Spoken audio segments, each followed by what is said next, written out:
Hello, my loves, and welcome back to But That's Another Story with me, Dara. Guys, it's almost been a year since the first episode aired. On the 14th of November 2024, the very first episode came out. And now it's actually, what day are we on? It's the 24th of October. So just almost close to 1 year. And I decided, although you know me, I'd rather sit here with somebody else and have them take center stage. I decided I kind of owe you a formal introduction, I guess. And maybe I kind of owe you a little bit of a recap. I just feel like I can't just burst into what you were about to see without laying a little bit of a foundation. Right. So this is the very first episode. I think I've done like a solo episode where I am speaking in English. So what I'm going to do is start off by, this is like, I feel like it's one of those like, oh, I've just started a new job. Now I've got to introduce myself. I don't want it to be that way. I don't want it to be dry. I want it to be like, you know, enjoyable. So I'll start with the dry facts. My name is Dara. I'm 32 years of age. I'm a mom of 3. I live in Düsseldorf, Germany with my husband, my kids and my 2 grandparents. And we're like what you call those multi-dimensional homes or something like that. You know, where you're basically all like generations or whatever. So yeah, that's kind of our situation. I suffered from a corporate burnout many moons ago when I was living in England and have been trying to, I guess, recover ever since. Several years ago, I figured out that the 2 things I love most in life are talking and people. Oh, actually, no, 3. And advising. So I decided, you know what, I think a podcast is like the perfect platform to combine those 3 aspects, right? So here we are. I mean, a lot has happened. I'm not going to go into the details of how I started this podcast just yet. But what I'm going to do is talk to you about what has happened ever since I released said podcast. And I suppose maybe just give you a bit of an idea of the life behind the scenes as well. So last November, when the very first episode came out, I was nervous. I was absolutely shiting it.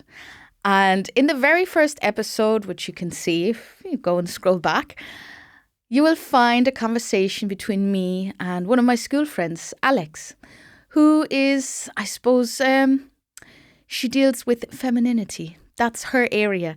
And we spoke a lot about the aspects of women. And I remember at one stage in the conversation saying, you know what, I'm shitting myself. I just have a feeling like this is going to be rough. I'm going to get cancelled. And like, I'm just so nervous about what's to come. And I remember she said to me, she said, Dara, you don't have to worry. Like, no one's going to give a fuck. And I remember that just giving me a sense of comfort and like, yeah, truly no one will give a fuck. Anyway, what happened then was strangers. So people I didn't previously know started coming in here and sitting down next to me and opening up and sharing the world. And one of the first guests, one of my first strangers, was the lovely Yaroslava.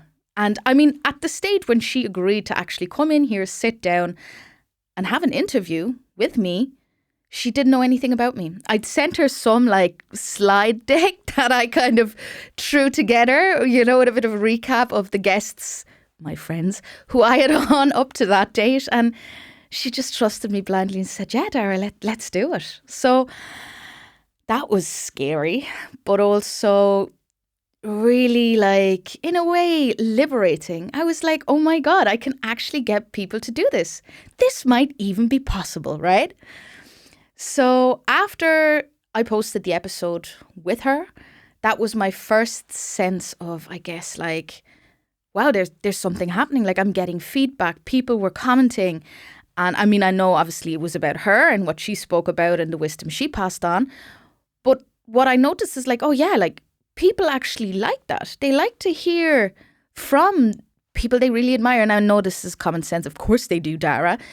But still, like, it was just mind-blowing to me that, yeah, okay, this goes beyond just me being personally interested in the person, but there are others of you out there too. So, wow, first realization.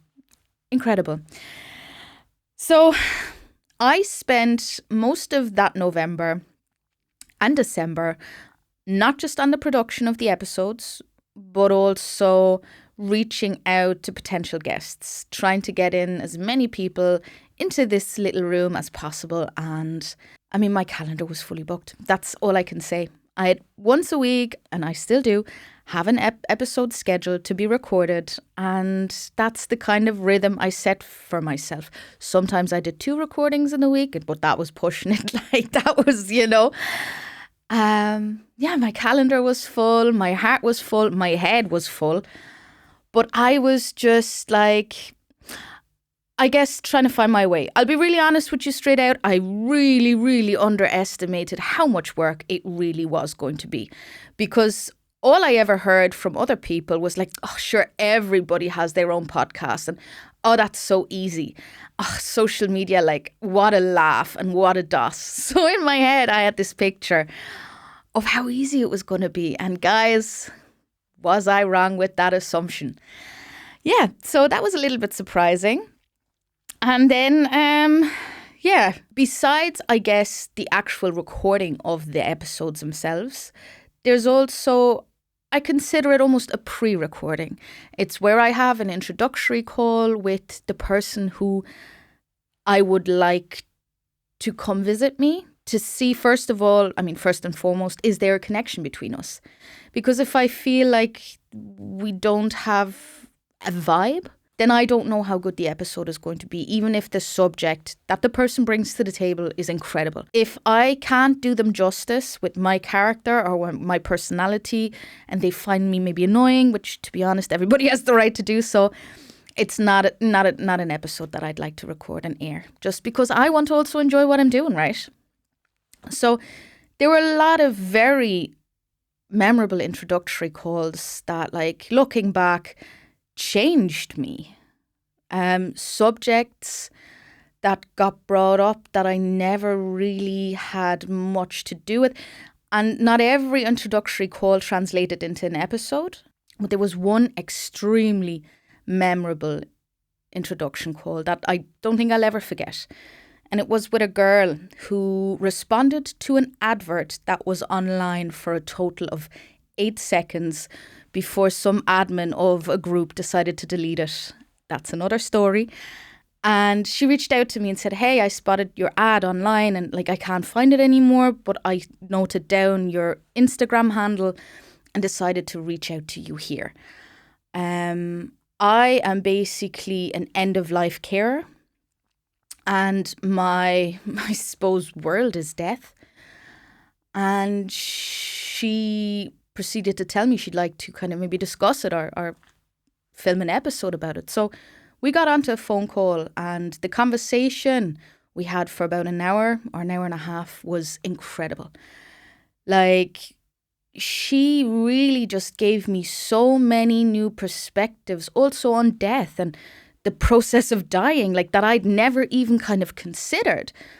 A lot around also, I suppose, the role of the loved ones and how they tend to be maybe even a lot trickier. And I mean, it was an incredible conversation. And unfortunately, that never translated.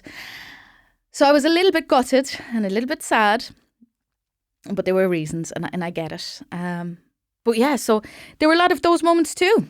After gaining a lot of momentum and my whole calendar just becoming full and all my energy and time that I had at that moment going into the podcast, my dad came over to me one day and he looked at me and he said, Dara, what about your taxes? And I said, my what?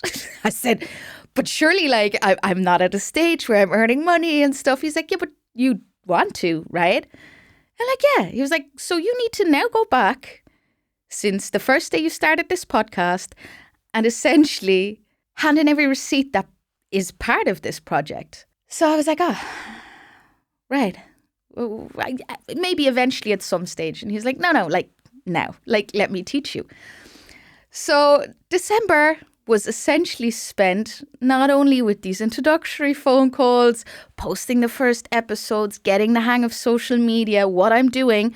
All of a sudden, my dad, the Debbie Downer, got me sitting there doing my taxes.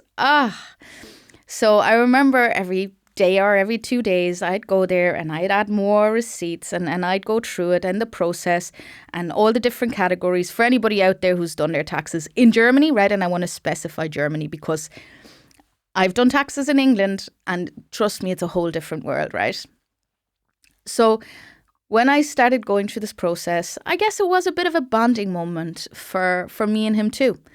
Because we've not always had the easiest relationship, I'll be really, really honest. But it gave us a chance to kind of bond over his knowledge of taxes and my kind of need, I suppose, for his knowledge, you know. I also feel like it was the first time where he really supported something that I did.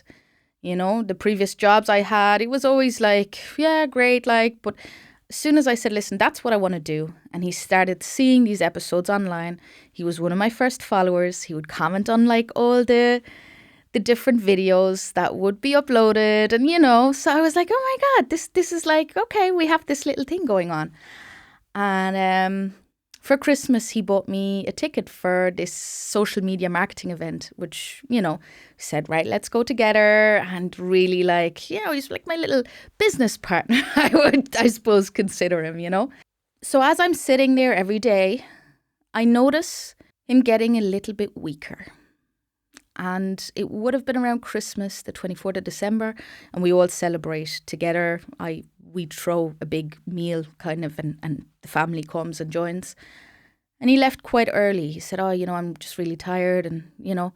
And I could see, okay, there's something not right. But he was telling me he thinks it's this stomach infection or whatever he's got, and he just needs a bit of rest or, you know, take some time off work. And it was the 16th of January when I said, no more. We need to get this checked. I think this is more than just a stomach upset. And I took him to the doctor, and the doctor gave us a direct referral to the hospital. So I drove him to the hospital and came home. My calendar was full with appointments. So, you know, I was just still trying to kind of like juggle all the different aspects. And it was the next day, actually, on the 17th of January, I was preparing to record an episode with Undina, who was going to speak about her experience with the dementia of her dad. Basically, he got dementia when he's 58, so fairly young. So she was going to share and inspire with her story. And 20 minutes before she arrived, I get a phone call from my dad from the hospital where he basically tells me, like, the doctors are surprised I'm still alive and they've given me 2 weeks. So I'm on the phone like, yeah, like, what, like 2 weeks till they can like do an operation, or like what you mean, like 2 weeks? So he's like, no, like they think I'm going to be dead within the next 2 weeks. So I'm like, yeah, look, we'll do something. There's something that can be done, you know, like again, I remembered this conversation I had with this girl only 2 or 3 weeks prior, where, you know, she was warning me of the problems with the in-laws, or not the in-laws, the family members, you know, the loved ones. So I kind of caught myself like in a situation, and where I just didn't really know how to. I'm like, okay, so like life goes on, and I guess this is also what I do. Anything like that, I kind of push it to the side for now, and like, okay, like let's move on. Let's not process this. So Undina comes about 20 minutes later, and I tell her, like, look, I've just got a phone call from the hospital. So she's like, oh my God, like, will I go home? And I said, no, like, let's just sit down and do this. You're here now anyway. So we started recording. And guys, for the entire 2 hours that she was here, I forgot about everything. I was so in her story. I was like clinging onto every word she was saying. I was like, my mind didn't wander once. I was just so in this moment, in this space. And after she left, I was like, I actually feel good. Like, I feel energized. So all of a sudden, I'm in a situation where I'm starting this podcast. Like, I'm right at the beginning. My calendar is full. I've got 3 kids, one of which like needs to be picked up at 2 o'clock every day. And then all of a sudden, I'm also planning my dad's funeral. And I'm driving to the hospital every day. And I'm spending as much time as I can in the hospital while also trying to manage all these other aspects. And I mean, the time looking back was crazy, right? As all of this is going on in my life, one of my very first reels that I posted goes viral, right? I get home from the hospital one night. I post this reel where it's me and my good friend Tony, and we're talking about music, and we're talking about basically the story about the origin of the Las Ketchup as Sarah Hay song. And that clip starts going viral.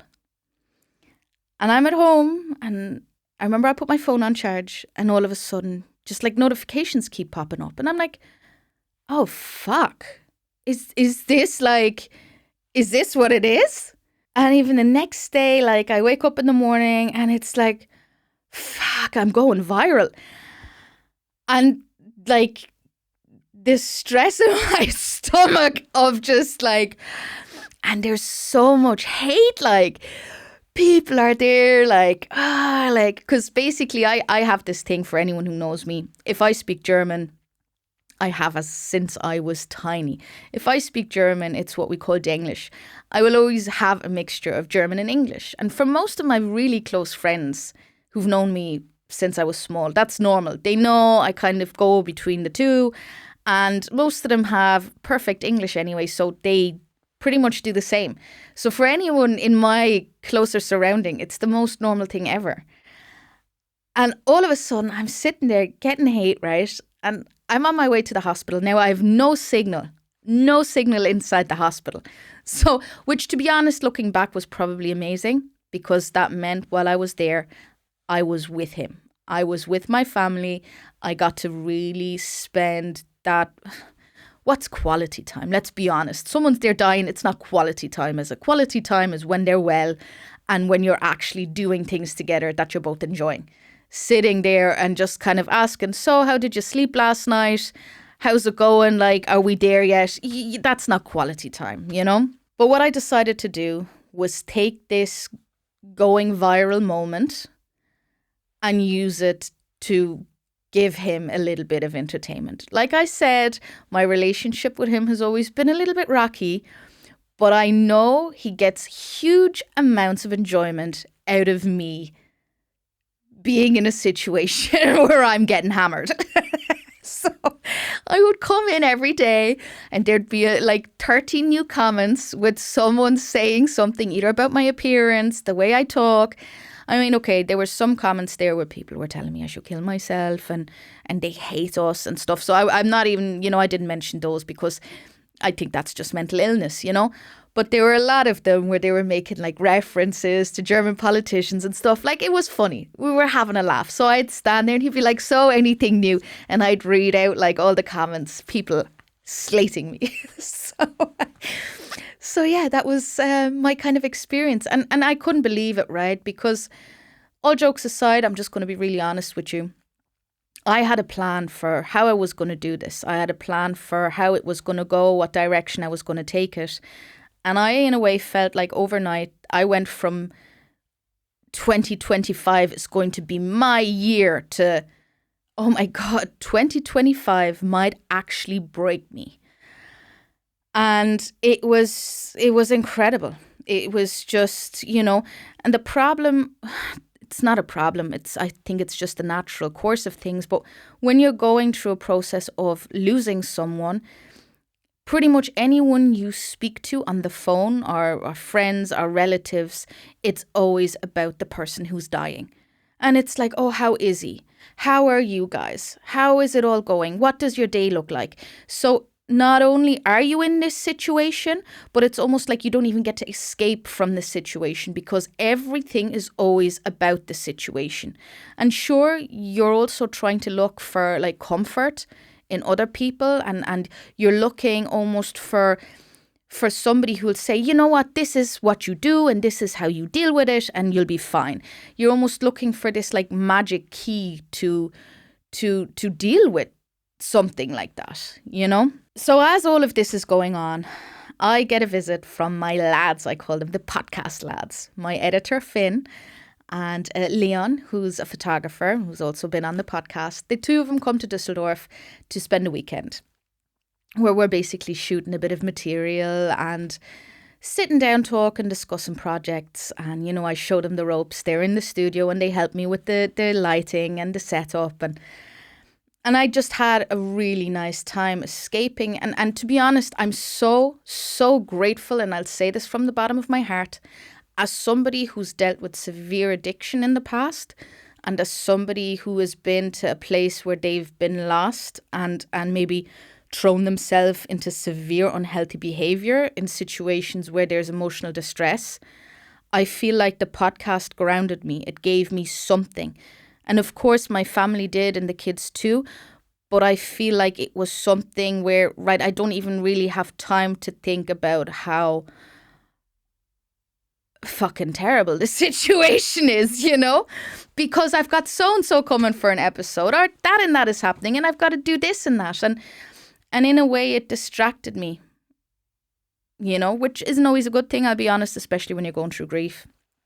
But also it just really helped me not to fall into bad behaviors. Yes, of course, at the same time, I'll be honest, and I think anybody can see if you look at the first videos to now, I have gained so much weight because I wasn't taking care of myself. I was taking care of the situation. I was taking care of the podcast. I was taking care of the kids. I was taking care of everything else but myself. Did I let myself go? I don't think it was an active choice to let myself go. I think it was more everybody else got prioritized and I just ended up somewhere at the far bottom, you know? So do I regret it? Yeah, of course, because now it's really hard to get back, you know? But at the same time, you know, it is what it is, right? So on the 7th of February, shortly after coming home from the hospital, I get a phone call from the hospital. And they basically tell me, listen, we think it's time. You need to come back. And I got in the car. And for any moms out there, it felt like I was on my way to give birth. You know, that feeling of nervousness, the unknown, that sense of danger, a sense of excitement. And I know this sounds weird in context of the situation, but in a way it is also a blessing to be part of a moment like that. And if you really put aside the sorrow and the sadness of the actual event, and if you kind of go more into a spiritual realm, what you get to experience is the most natural part of life, just the way giving birth is. And I mean, my belief is I don't feel it ends there. I don't think, I do believe that we cross over. I do believe, I don't know where to or what's going on. Like, I'm not going to stand here and be like, hey guys, I'm going to write like a 500-page book about like what happens in the afterlife, right? But I do believe there's something. So for me, it was like, oh, okay, I'm going to be part of this moment. And I mean, also, what a pleasure to be in a way chosen to be part of this event. Now, I don't know. Yeah, I guess my dad did choose me in a way, you know. So around 5 a.m, my dad passed and I got to be there with him. I got to play all his favourite tunes from us growing up. I had a party with him. I'll be really honest with you. I threw a big party because at the end of the day, it was inevitable. You know, it was something that was going to happen. And I tried to, I suppose, soothe myself in a way, but also give him the sense that I'm not there, I'm not terrified, this is not heavy, but I'm going to kind of help him through it in the best way I can. And that's through a fucking party. So, yeah. I mean, looking back, it feels like such a surreal time, you know? And then life continued. Life just went on. But it was different. And, in a way, I felt responsible to take on roles that he would have kind of taken care of. And again, it was too much. I'll be honest with you, it was too much. So there were times as well where I suppose I wasn't so consistent with posting or with the podcast, but the recording continued. Now, I'm not going to continue too much into private life because, like, if you want the juicy gossip, yeah, reach out to me and I'll give it to you. But I'm not going to do like a 4-hour episode on Dara's trauma over the last 6 months. This is about the podcast, right? Again, these conversations that I had really, really helped me. And at this stage, I just want to shout out to anybody who has been in this little room with me over the last year. I cannot put into words how much you've helped me. On a personal note, podcast and numbers aside, but I mean really, on a personal note, I want you guys to know you have been my therapy in a way, right? And having you sit here, be vulnerable, open, talk about the raw moments, talk about sadness, talk about grief, to see compassion, empathy, to get your advice. It has helped me grow so much as a person. Like, it's, right, I'm not going to start crying now, right? Let me continue. Another aspect that I discovered through this podcast is the aspect of networking. And I am also so incredibly grateful for all of the amazing people I have been able to meet through this project. I'll just be really open with you. I think so far in my life, the best investment I have ever made is this podcast. And okay, I'll be really, really clear with you. I'm earning nothing. I haven't earned 1 single cent monetary from this podcast. But what I have gained in knowledge, in stories, in opportunities, in people, that is just, I can't even put a figure on it. It's like I've won the lottery. That's how I feel, truly. I feel like every time I sit in here and I've got somebody here next to me, it's like ding, ding, ding, ding, 6 numbers, whatever. I don't even know if I can play lottery in a while. 6 numbers, I think. It's honestly as if I won the lottery. So again, it's this has just been such an incredible journey. And I feel like I'm only at the beginning. I'm only really getting fired up and started, So this season 3 that you're about to see over the next probably 12 weeks or so, every Sunday, once a week, will also feature some of these conversations I had after February, right? Some were, I think, in March, some were recorded, or April. So some were fairly raw. And not that it's a good thing. I don't mean to say that at all.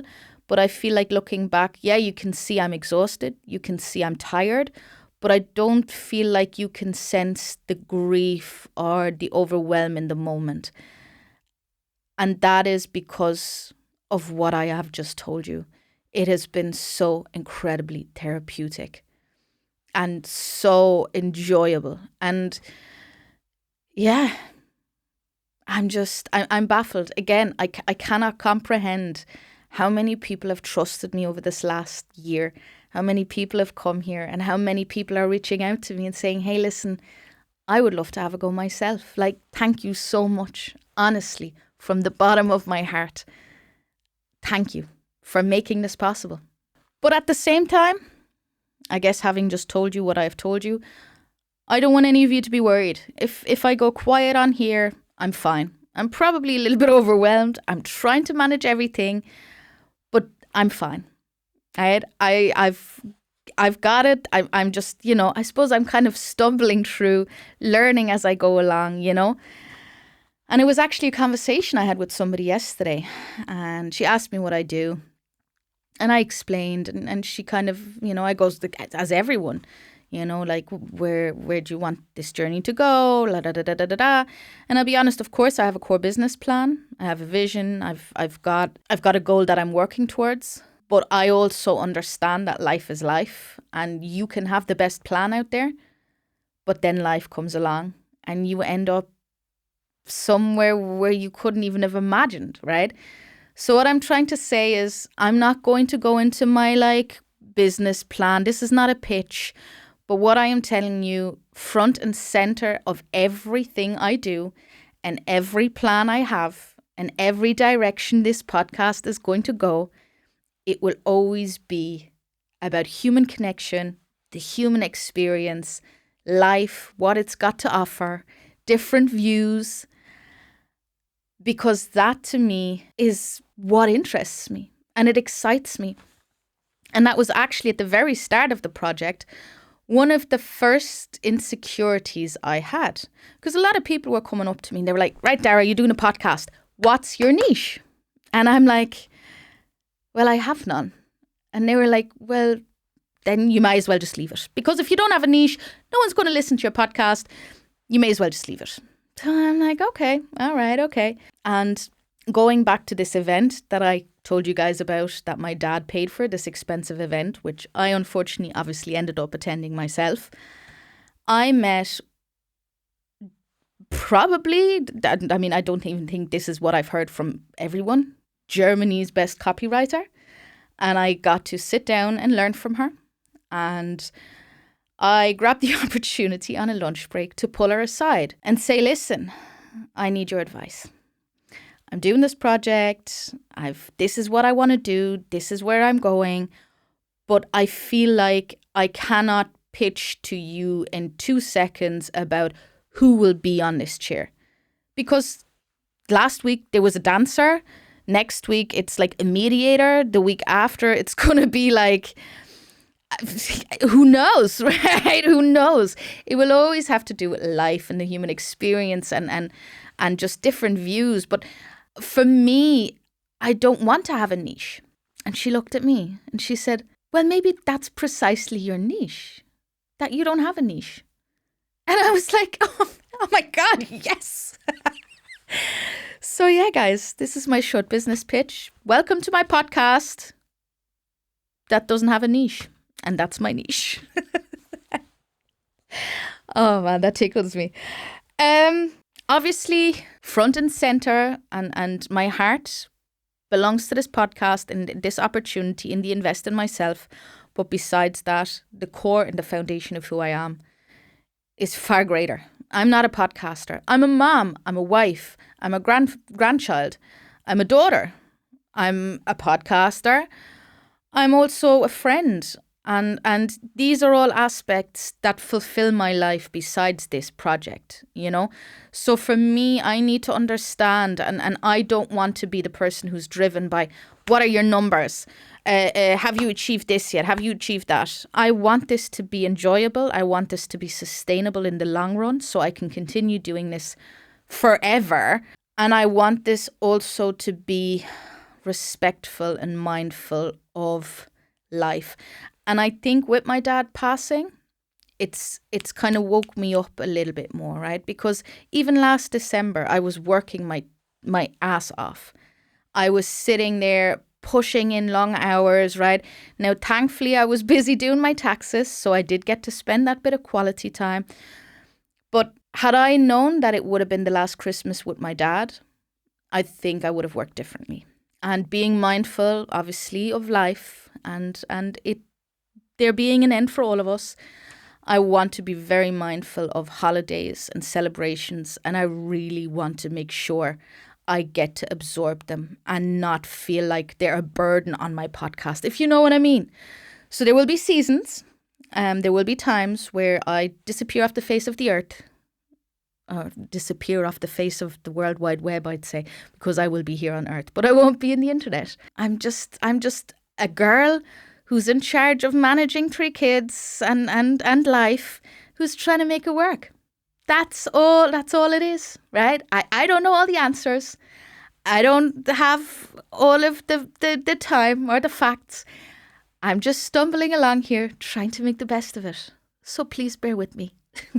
But with season 3, I have a feeling that a lot of the conversations, maybe, I don't even know, maybe because of kind of the circumstances, some of the conversations have got a bit more serious or a bit more, a bit deeper, right? And I'm not going to spoiler too much, but there are a lot of different aspects that affect a lot of us in daily life. There are still a lot of like stories, and there's still a lot of life experiences or biographies, if that's what you want to call it. But I have purposely made sure that I have added some learning as well, right? So thankfully, at a lot of these networking events that I've started to attend, I have been able to reach a lot of people who I find extremely interesting and what they do and what they're passionate about. So some of them I've interviewed on more of a what the fuck are we supposed to do basis, if that makes sense, right? And I'm so excited for these episodes to come out.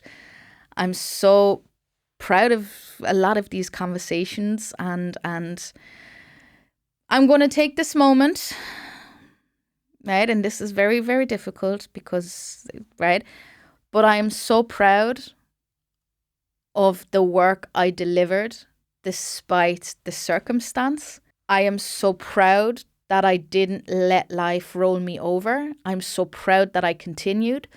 I'm so proud of the people I have in my life right now that have also really helped me and allowed me to make this work, that have allowed me to also concentrate more on my family while they take care of the nitty-gritty in some aspects, if that makes sense. So this one is also a huge, huge shout out to everybody in the background that you don't actively see. Mainly Finn. Right. Thank you, Finn, for playing that big role in my life too. And you know what? I just can't wait to see what comes of it. I cannot wait to see what happens over the next year. And I can't wait to see when I'm here this time next year what the recap is going to look like. Because if even 10% of my vision and what I have in my head right now translate into reality, like crazy, then this year is going to be absolutely, and I'm going to drop my favorite one, mind-blowing.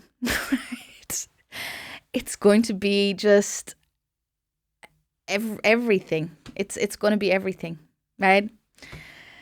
So yeah, I guess that's it from me for now. Thank you so much. If you're new, welcome, and I hope you enjoy the ride.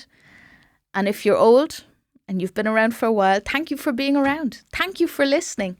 Thank you for interacting. Thank you for just being in this space. And again, if you feel ready to come and join me, if you feel like you want to have a little sit down and tell me about whatever it is you're passionate about, what makes your life worth living, and what you feel like something that you want to get off your chest, please reach out to me. Please reach out to me. And the last thing I want to say, and this is also something that I've learned over the past year, is just be kind. Just be kind, right? Just because somebody's decided to put themselves out there and put in hard work to upload shit on the internet, that doesn't give you the right to destroy them. Just because somebody's walking down the street, that doesn't mean you get to spit at them, right? And I feel like compassion is something that goes a long way. So yeah, you never know what someone's going through. So be kind. And if you're going through something and people aren't kind, then just try and turn it into a fucking laugh. Thank you so much, and enjoy season 3. Yay!